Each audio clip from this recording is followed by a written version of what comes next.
into Auckland's Queen Street as the Britomart Centre opened for business.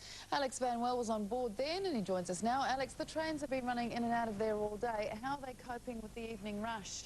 Well, as you can see behind me, there are a lot of people here now, and the trains are mostly full.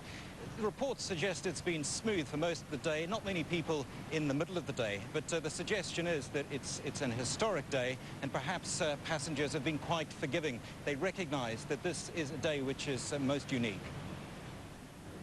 If ever there was a train spotting event, this was it. The 5:30 a.m. from Newmarket to Britomart might have been 11 minutes late, but that didn't stifle the excitement.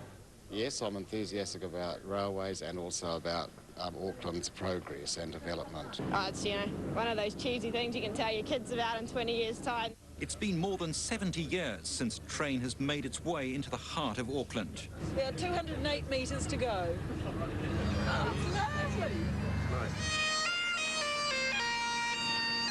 After 15 years of wrangling, this was a day of political harmony to celebrate the country's biggest local government project. There is much more to come.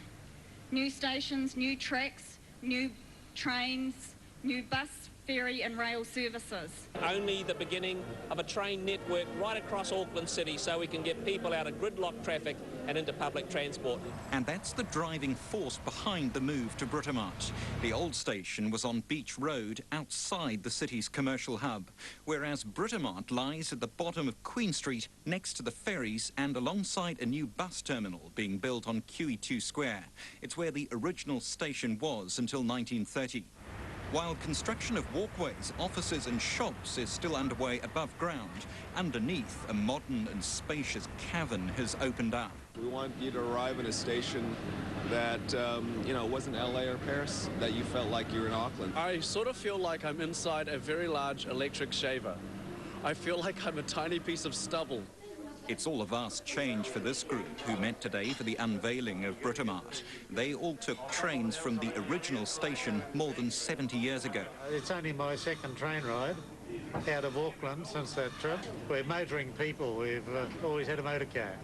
It's that culture which Auckland planners hope Britomart will help to diminish, inspiring a ride on the rails, not in the traffic. Alex, it's an ambitious plan. How many Aucklanders do they think they'll be able to entice onto the trains? Well, they're hoping that to begin with, they're going to be between 2,500 and 3,000 passengers. That's the same number they've been using the old station. There's no indication today how many have been using the trains, but the designers of this new station say that it can cope with up to 10,000 people an hour.